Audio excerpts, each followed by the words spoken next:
सतनाम साहिबंदी यहाँ पर आप लोगों को वाणी बताए मोह माया मोह रूप संसार से पार कैसे होगा। कौन? जीव। रामायणी नंबर 76 ध्यान से देखिए सदगुरु कबीर साहब की असली वाणी। माया मोह सकल संसारा यह विचार न काहू विचारा। माया मोह कठिन है फंदा करे विवेक सोई जन बंदा। राम नाम ले बेरा धारा सो तो ले संसार ही पारा। अब क्या कह रही वाणी? राम नाम अति दुर्लभ और ते नहीं काम। आदि अंत और युग युग मोहि राम ही ते संग्राम। जानते हैं व्याख्या को?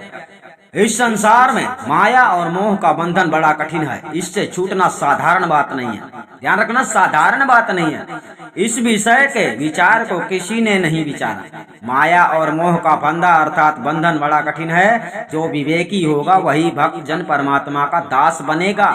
यहाँ तो सब बने फिरते हैं, सभी अपने आप को दास कहते हैं, लेकिन साहब ने बिरले को कहा है संसार में दुर्लभ तन पाकर इस माया मोह के छूटने के लिए सच्चे भेदी सदगुरु की शरण में जाकर आत्मा और परमात्मा को जानना चाहिए।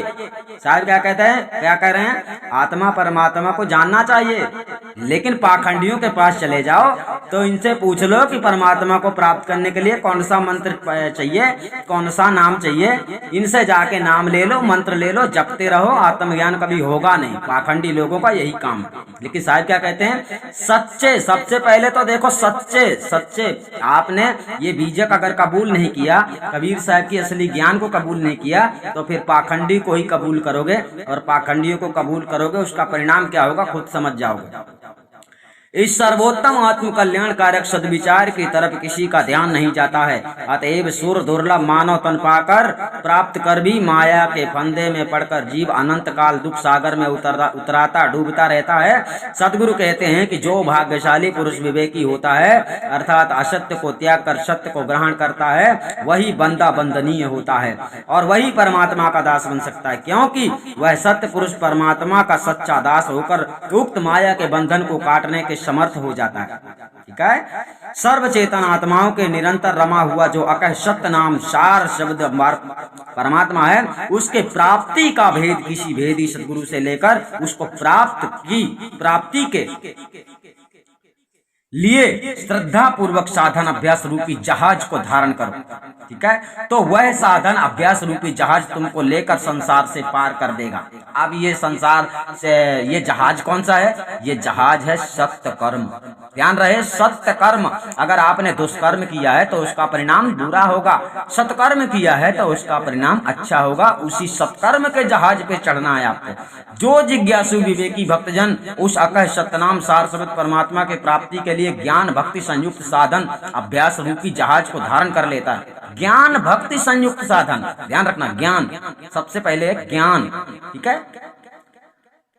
हाँ, अर्थात उसी में निरंतर अपनी सुरति को लीन कर देता है। वह इस अपार संसार सागर से पार हो जाता है और वह संसार के पार होकर सत्य पुरुष परमात्मा के स्वरूप सत्यलोक में पहुंच जाता है। सदगुरु कहते हैं कि वह अकह राम नाम जो सार शब्द परमात्मा है, वह सभी को प्राप्त होना अत्यंत दुर्लभ है।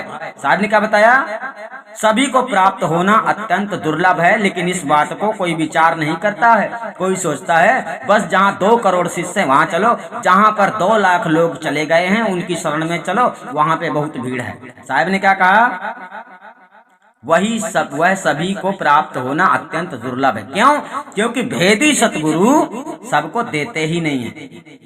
साहब क्या कहते हैं? और जो सच्चे जिज्ञासु लगनदार साधक है उनको तो उसके अतिरिक्त और किसी दूसरे देवादि से कुछ काम नहीं है। उनको तो आदि से अंत अर्थात जन्म से लेकर मरण पर्यंत और प्रत्येक युग में उसी अकह नाम सार शब्द सतपुरुष परमात्मा से ही संग्राम है। अर्थात समस्त उम्र आयु को उसी के भजन साधन अभ्यास में ही समाप्त करना है। अतः सदा उस सत्य पुरुष परमात्मा राम का भजन साधन करते रहना, उससे संग्राम करना है, माना जाता है। तो आप लोग समझ गए सदगुरु कबीर साहब के वचनों में क्या बताया जाता है और पाखंडी गुरुआ लोगों ने आप लोगों को क्या बता के रखा है। तो आप लोगों को इस सदगुरु कबीर साहब के इस चैनल में कबीर गुरु ज्ञान से संबंधित आपको जानकारी मिल रही है। अब आपको आधी अधूरी शिक्षा नहीं मिल रही, पूरी की पूरी मिल रही है। कबीर साहब ने क्या बताया है वो जान लो, तुम्हारे गुरुआ ने क्या बताया है वो जान लो। सतनाम साहिबंदी, हम आपको फिर मिलेंगे।